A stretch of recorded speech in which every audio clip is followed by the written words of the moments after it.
रेवंती प्रणयन कथन। एकुदी सर्वज्ञाचिया दर्शना ब्राह्मणू एक आला होता। वामन 1.5 हातची म्हणजे उंचीला कमी। त्याचे शरीर सवे भार्या होती। सर्वज्ञाशी दंडवत करून श्रीचरणी लागोनी नावेक होती। मग गेली मग महादायसे पुसिले, हा ब्राह्मणू ऐसना खुजा काही याची भार्या उंच, तरी याची अनावडी न उपजी।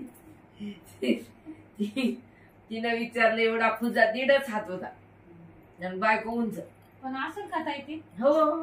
तर येसना खुजा तरी भातृती की द्वापारी रेवतीची या बोटा येसने बळीराम।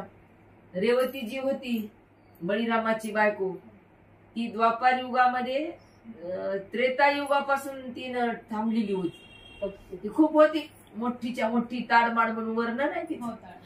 तर ते म्हणाले की रेवतीच्या बोटा येसने बळीराम म्हणजे इतके खालीच बळीराम बळीभद्र, ती खूप कारण ते 10 पट होते ना।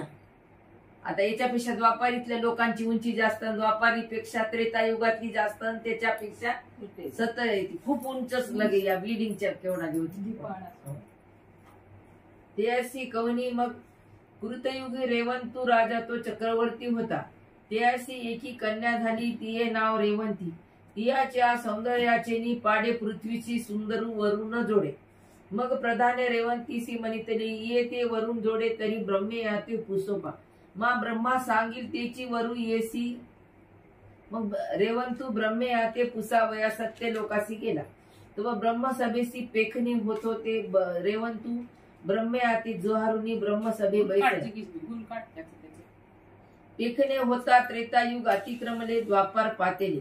पेखणे झाल्यानंतरे रेवंते ब्रह्मे याते पुसिले। देवा रेवंतीसी वरू कवनु करू, ब्रह्मेने म्हणितले त्रेतायुग अतिक्रमले, द्वापार निघाले। एक युग संपलं आणि द्वापर आलं। आता द्वापराच्या निर्गमनी बळीभद्र कृष्ण अवतरतील, ते हे बळीरामासी द्यावी। मग त्यासी हे माळ घालील, हो का, म्हणून तो तेथून निघाला, स्वर्गी येऊनी राहिला। व द्वापराच्या अंती बळीराम कृष्ण अवतरले। बळीराम तो कृष्णाचा ज्येष्ठ बंधू ऐसे नारद मुखे ऐकले।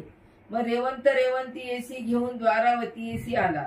तेव्हा सुधर्म सभेसी श्रीकृष्ण चक्रवर्ती बळीराम सपरिवारी बैसले असती। रेवंती 7 आगडून एकेची पांडे ओलांडून नगर महाद्वारी उभी राहिली। एकच धाम टाकली रेवतीनं 7 आगडून। अकस्मात श्रीकृष्ण चक्रवर्ती बलरामाते म्हणितले, दादो तुम्हासी वहिनीसे माळ घालू येताती। तुमची नवरिया एकेची पांडे 7 गड ओलांडले, एका धांगीत चाली म्हणाले। हे ऐकोनी सभासदी विनोदी केला। तेव्हा बळीभद्र देव म्हणितले, ताता कृष्णा तू माते हस्तासी काही राडोली मांडिली, हे ऐसेही तुझं न पाहिजे। पुनरुपी श्रीकृष्ण चक्रवर्ती म्हणितले, उद्धव देव हो, वहिनीसी दादोसा माळ घालू येताती। ती एके पांडे 7 पोळ्या ओवांडीत ओलाडती।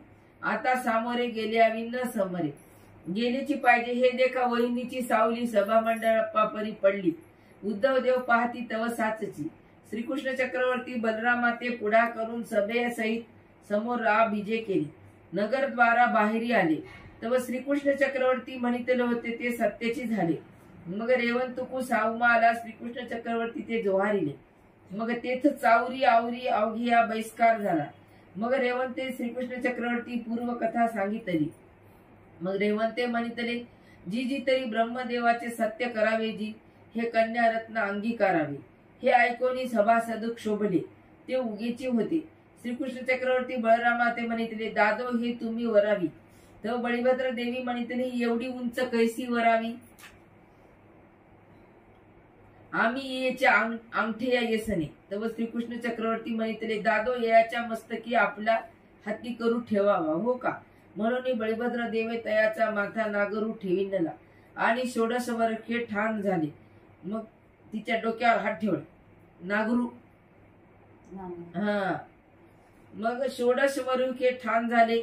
मग समारंभे भीतरी आणली। मग विवाह मंगलोत्सवा प्रवर्तिनला। मग रेवंतिया बळीभद्रा ते माळ घातीनली। शेख पाटू भरीला।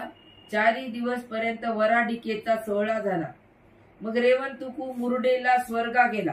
महादाईसी म्हणितले जी जी रेवंतुक इतके दिवस कैसा वाचला, रेवंतुक कसा काय वाचला एवढे वर्ष, म्हणजे एक युग गेलं दुसरं युग. सर्वज्ञ म्हणितले रेवंतीस चैतन्य विद्या झाली होती.